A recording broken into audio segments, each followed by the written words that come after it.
ये चौथे गुण स्थान का स्वरूप है। अब सुनना ध्यान से, जैन धर्म कितना गजब का दर्शन है। फिर चौथे गुण स्थान वाले को वही कहते हैं, वस्तु स्वरूप कहता है जिनेन्द्र देव की आज्ञा है कि तू यहीं रहकर अब आत्मा में रमणता का धीरे धीरे पुरुषार्थ कर।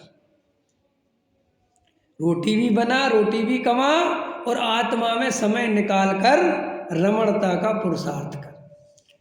अब वो जब उसकी रमणता बढ़ने लगती है तो प्रारंभ होता है पंचम गुण स्थान। कौन सा गुण स्थान होता है? तो पंचम गुण स्थान होते ही चद्दर नहीं ओढ़नी होती है क्या? पंचम गुण स्थान होते ही चद्दर और संग नहीं बढ़ाना होता है, जिन लोगों को पता ही नहीं है कुछ। समझ में आया? पंचम गुण स्थान में पहली प्रतिमा दर्शन प्रतिमा है। तो दर्शन प्रतिमा में सम्यसन तो था ही। अब यहाँ से नियम लेगा कि क्या नियम आएगा कि मैं अब जिनेन्द्र देव के दर्शन पूजन भक्ति करे बिना भोजन ग्रहण नहीं करूँगा। उसको अब इतना वैराग परिणति में रहने लगा, इतना राग टूट गया कि भाई दर्शन करे ही बिना खा लिया, भगवान की पूजा भक्ति के बिना ही खा लिया, सामायिक के बिना ही खा लिया। अब उसको अंदर में इतना समता भाव रहने लगा कि कोई बात नहीं। ये समता भाव समझते हो कि नहीं? जैसे बच्चे में और तुम में और तुम्हारे से बड़े में क्या अंतर होता है? बच्चा कोई चीज़ देखेगा तुरंत झपट्टा मारेगा, उसके पास जरा सा भी समता भाव नहीं है। ये तुम बड़े हो, कहते कोई बात नहीं थोड़ी देर। तो सम्यक दृष्टि थोड़ा कम समता वाला है, और आगे जो पंचम गुण स्थान वाला है वो थोड़ी ज़्यादा समता वाला है। आया समझ में तुम्हें? अब उसको इतनी ज़्यादा वो नहीं है। तो ये यहाँ से आया उदय प्रतिज्ञा का हुआ, प्रतिमा ताको नाम। अब ये पहली प्रतिमा। फिर दूसरी प्रतिमा व्रत प्रतिमा। तो व्रत प्रतिमा में अब वो अष्टमी चतुर्दशी व्रत करने लगेगा, क्योंकि अब परिणति में उसे और ज़्यादा आनंद रहने लगा, और ज़्यादा वैराग्य रहने लगा। तो अष्टमी चतुर्दशी को विशेष उपवास आदि करके, व्रत आदि करके अपने आत्म स्वरूप में लगा रहता है, स्वाध्याय आदि में अपना दिन लगाता है। उस दिन छुट्टी मनाता है, दुकानदारी नहीं करता। सुनो गजब की बात। फिर आगे जो है सामायिक प्रोषद, फिर वो सचित्त त्याग प्रतिमा। फिर जब प्रतिमाएं आगे बढ़ती हैं, फिर सातवीं प्रतिमा है ब्रह्मचर्य प्रतिमा। और यहाँ वो घर नहीं छोड़ता, घर पे ही रहता है। समझ में आया? और वो इतनी प्रतिमा, इतना निर्दोष आचरण और इतना बढ़िया जीवन जीता है घर में रहकर। और वो घर में रहता है तो वो ही श्रावक, हाँ व्यापार करता है। अरे व्यापार तो अभी आगे छोड़ेगा। अभी तो हम तुम्हें सातवीं प्रतिमा ब्रह्मचारी ले रहा है, अभी वो कुछ नहीं छोड़ रहा, अब ब्रह्मचर्य व्रत पे आ गया। छठवीं प्रतिमा का नाम है दिवा मैथुन त्याग प्रतिमा या रात्रि भोजन त्याग प्रतिमा। तो वहाँ पर अब दिन में भोग का सेवन नहीं करेगा, केवल रात्रि में करेगा। देखो राग बिल्कुल व्यवस्थित, देखो तुम, समझ में आया? फिर सातवीं प्रतिमा माने अब और ज़्यादा भोगों से उदास हो गया, तो ब्रह्मचर्य प्रतिमा का जन्म। पत्नी है उसकी, लेकिन अब ब्रह्मचर्य व्रत ले लिया। गजब की बात है, समझने लायक स्वरूप है जैन धर्म। और वो ही जीव मुनि राजों को आहार आदि देता है। तो वो तुम्हारे पैसे से नहीं देता वज्रसेन जी, वो खुद ही कमाता है, खुद ही संपत्ति और खुद ही शुद्ध खाता है। तो वही मुनिराजों को आहार देता है, जिससे मुनिराज को सहज शुद्ध भोजन अपने आप मिल जाता है। और चूंकि वो समझदार है, सम्यक दृष्टि है, और वो खुद उस आचरण को पालता है, तो उसे आहार का भी ज्ञान होता है कि मुनिराज को कौन सा आहार तकलीफ देगा और कौन सा आहार उनकी आराधना में सहायक बनेगा। इसलिए अपने आप ही वो व्यवस्था अपने आप ऑटोमेटिक चलती है। लेकिन हमने ये सारी व्यवस्था बिगाड़ दी अपने हाथों से। जैसे साधुओं वाला है ना, काम करेगा तो घर ही रहेगा, हाँ। चद्दर भी कहाँ उड़ेगा फिर? अभी चद्दर ओढ़ना ही नहीं, अभी कोई भेष है ही नहीं। हाँ बिल्कुल नॉर्मल, जो बिल्कुल सामान्य एकदम सिंपल वस्त्र, अभी उसका कोई भेष है ही नहीं। भेष बनेगा उसका एलक छुल्लक से, वहां से भेष है। लिखा ही है टोडामल जी साहब ने, पढ़ लेना। जैन धर्म में केवल 4 ही भेष बताए। समझ में आया कि नहीं आया? मुनिराज का और आरेका का और एलक क्षुल्लक का और ये श्रावक तो है ही बस, और कोई यहाँ पे वो नहीं है अलग से भेष धारण करना, अलग से दिखाना, बिल्कुल नॉर्मल रहना। इस पे तो डॉक्टर साहब का व्याख्यान है कि क्यों चद्दर उड़ने से गुणस्थान बढ़ गया क्या, ये क्यों उड़ा तुमने, उनके समय की बात है, वो बता दे। अब ये जो 7वें गुणस्थान में ब्रह्मचर्य प्रतिमा है, यहाँ पर भी वो व्यापार करता है। 8वें गुणस्थान, देखो व्यापार करने का एक अर्थ मत लेना बच्चन जी, व्यापार करने का अर्थ वो दुकान ही खोलेगा, व्यापार करने का अर्थ वो खेती के साथ, ये अर्थ नहीं है। सिर्फ उसका अर्थ है कि वो किसी के भरोसे नहीं जीता, ये अर्थ समझो, पराधी नहीं है। उसने अपना या तो पैसा जोड़ लिया, समझे, उसके पास इतनी संपत्ति है, बैंक में पैसा जमा कर दिया या ब्याज आता है, बस वो किसी के आगे हाथ नहीं फैलाता। इसका अर्थ है कि वो अपनी आजीविका खुद करता है। आजीविका अर्थ का कभी ये मत देना कमाने में लगा रहता है, उसके पास अपना पर्याप्त पैसा है, कमाने की जरूरत नहीं है, लेकिन वो तुमसे हाथ नहीं फैलाएगा कि सेठियों को मेरी व्यवस्था करनी चाहिए। ये जैन धर्म है ही नहीं, मुफ्त की रोटी नहीं खाएगा। और आज क्या हो रहा है, आज समाज पे कितना बोझा पड़ रहा है, इसका हमें गहराई से विचार करना चाहिए। हम कोई ना पंचम स्थान का स्वरूप समझते, ना मुनिराजों का स्वरूप समझते। देखो थाईलैंड में बौद्ध भिक्षुओं की संख्या, ये पढ़ना इंजीनियर साहब, आप थोड़ा पढ़ते हो तो देखना, थाईलैंड में बौद्ध भिक्षुओं की संख्या इतनी ज़्यादा बढ़ने लगी, और ये बौद्ध भिक्षु करते बढ़ते कुछ थे नहीं, कि वहाँ की सरकार घबरा गई। माने बौद्ध भिक्षु थे 20 लाख और आम पब्लिक थी 12 लाख। उनने कहा तो मर गए, हमारा देश तो बर्बाद ही हो जाएगा। क्योंकि जब 20 लाख आदमी कुछ नहीं करेगा और वो 12 लाख आदमी घर भी कमावे, घर गृहस्थी भी चलावे और 20 लाख की जिम्मेदारी भी उठावे, तो गया काम से। तो उन्होंने कानून बना दिया थाईलैंड में कि यहाँ पर जिसको भी बौद्ध भिक्षु बनना हो उसे भिक्षा नहीं मिलेगी, उसे स्वयं कमाना पड़ेगा। तब जाके वहाँ ब्रेक लगा कि यार बात तो सही है, ये हर्रा लगे ना फटकरी, रंग चोको हो जाए से है, मुड़ मुड़ाई का सिर की मट गई खाज, और खाने को लड्डू मिले, लोग कहे महाराज। नहीं समझ में आया?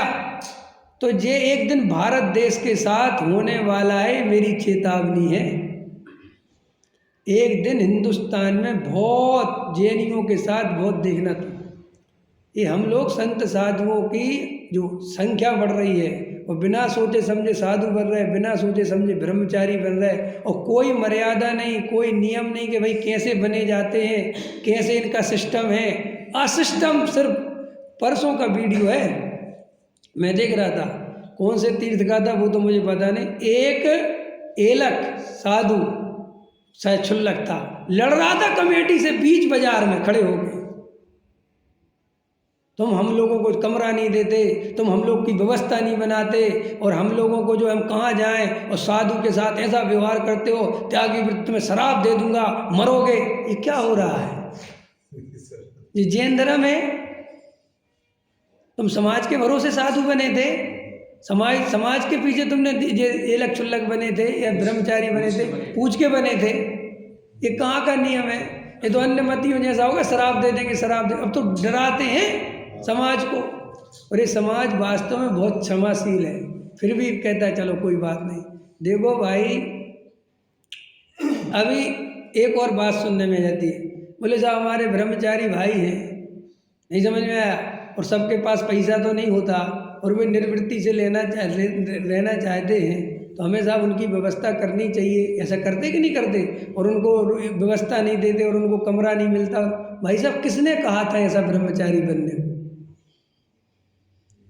क्यों बने आप ब्रह्मचारी? और आपको निर्वृत्ति लेनी थी तो अपने घर से अपना हिस्सा लेके आते। भाई अपने घर में तुम्हारा हिस्सा होगा कि नहीं 20-30 लाख का, अपना लेके आते और संस्था में देते, और 10,000 किराया आता, उसका बढ़िया मजे से रहते। न समाज पर जिम्मेदारी, न तुम्हारे अंदर दीनहीन परिणति।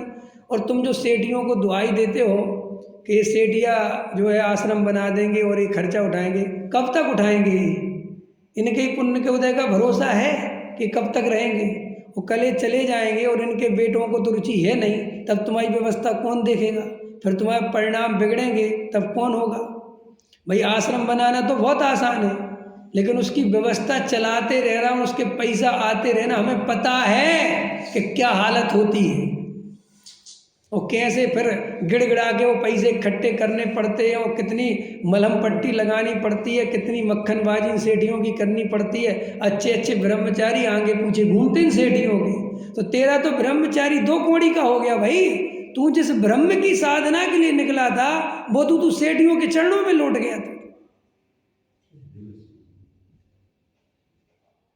और तू क्या आत्मा सुनाएगा? नहीं समझा? कई लोग कहते हैं हमारा तो नाम है, हम तो बड़े ब्रह्मचारी हैं, हमें तो बहुत पुण्य का उदय है, हमें तो देश बहुत वो करता है, लेकिन सबको थोड़ी करता है। भाई सबको करने की बात ही नहीं है, व्यवस्था ही नहीं है जैन धर्म में।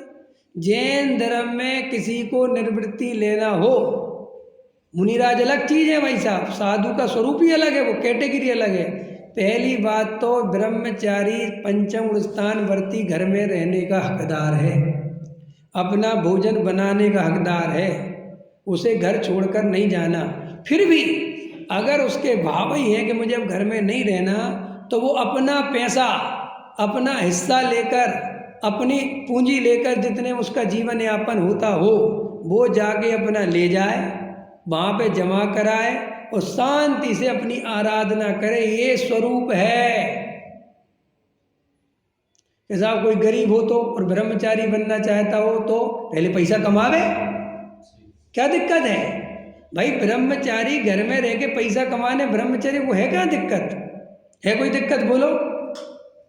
भाई मैं गरीब हूँ, मान के चलो मैं 22 साल का 20 साल का लड़का हूँ और मुझे ब्रह्मचारी बनना है और मेरे पास पैसा नहीं है, तो ठीक है तुम ब्रह्मचारी व्रत ले लो और अपना कमाई व्यवस्था व्यापार करो, कोई दिक्कत थोड़ी है। और जब तुम 20-30 लाख जोड़ लो तो अपने निवृत्ति अपने चले जाना, इसमें कोई बुराई है? इसमें ज़्यादा स्वस्थ समाज का निर्माण होगा कि हम चाहे जिसको ब्रह्मचारी बना दें और समाज पे उसकी जिम्मेदारी डाल दें, इससे स्वस्थ समाज का निर्माण होगा। ये हमें विचार करना चाहिए, सभी समाजों को विचार करना चाहिए। ये कोई मेरी और तेरी बात नहीं है भाई। कोई किसी की जिम्मेदारी लेगा तो उसके भी परिणाम बिगड़ते हैं और एक दिन वो अपने अनुसार चलाना चाहता है। बोलो बस्तेन जी, आप कोई भी पंडित हो, अगर वो आपसे पैसा लेगा या ब्रह्मचारी की व्यवस्था आप बनाओगे तो वो आपके अधीन रहेगा। भले ही आप कहो नहीं हम कुछ नहीं कहते, कुछ नहीं कहते, लेकिन वो आंखों आंखों में वो शर्म रहती है, चाहे आप कुछ कर लो। फिर हम आपके खिलाफ बोल नहीं सकते। फिर ये सेठ बकरे के पेट में मैं करेगा, ये बोलने की हिम्मत नहीं हो सकती। आत्मार्थ जिंदा करो पहले अपना, निवृत्ति के पहले आत्मार्थ जिंदा करो, सम्यक दृष्टि बनो पहले। ये ब्रह्मचारियों की संख्या बढ़ाने से ना आत्मा का भला होगा, ना समाज का भला होगा और ना खुद का भला होगा। निवृत्ति की भावना अच्छी हो सकती है, होती ही है, गलत नहीं होती, लेकिन वो सम्यक दर्शन पूर्वक होना चाहिए और विचार पूर्वक होनी चाहिए। चढ़ जा बेटा सूली पे, भला करे भगवान। तुम्हें ब्रह्मचारियों को बढ़ाना है क्योंकि तुम्हें उनका गुरु बनना है, तुम्हें बड़ा ब्रह्मचारी बनना है तो 10-20 नीचे ब्रह्मचारी रहना चाहिए ना। बड़े महाराज बनने हैं तो नीचे 10-20 महाराज रहने चाहिए ना भाई। सेल्फ डिपेंड होना चाहिए। और ये मैं नहीं कह रहा, मैं तो कह ही नहीं सकता, मेरी तो तुम सुनोगे ही नहीं। ये जिनेंद्र देव की आज्ञा है, ये आगम की बात है, ये वस्तु। और जिसको मेरी बात लगे कि ये अपने मन से कुछ बोल रहा, भाई मैं नहीं बोल रहा। मैंने तो स्वाध्याय करके चौथे गुण स्थान का स्वरूप, पंचम गुण स्थान का स्वरूप पढ़ा है, समझा है बराबर प्रॉपर तरीके से। अगर आपको लगता हो तो आप पढ़ो, प्रतिमाएं पढ़ो, ब्रह्मचर्य का स्वरूप पढ़ो, निर्वृत्ति का स्वरूप पढ़ो, मुनिराज का स्वरूप पढ़ो, मुनिराज के आहारों की व्यवस्था सब समझो, तब आपको समझ में आ जाएगा कि निर्वृत्ति लेना अगर इतना आसान होता तो सब लेके चले जाते। तीर्थंकर आदि भी शांति से घर गृहस्थी में रहते हैं क्योंकि उनको पता है कि अभी हमारे राग है। और कोई साधु, वो साधु सच्चा कहलाता है कि जिसे समाज बिल्कुल ना पूजे, बिल्कुल आहार ना दे, तो भी उसके परिणाम ना बिगड़े, तो वो सच्चा साधु जानना।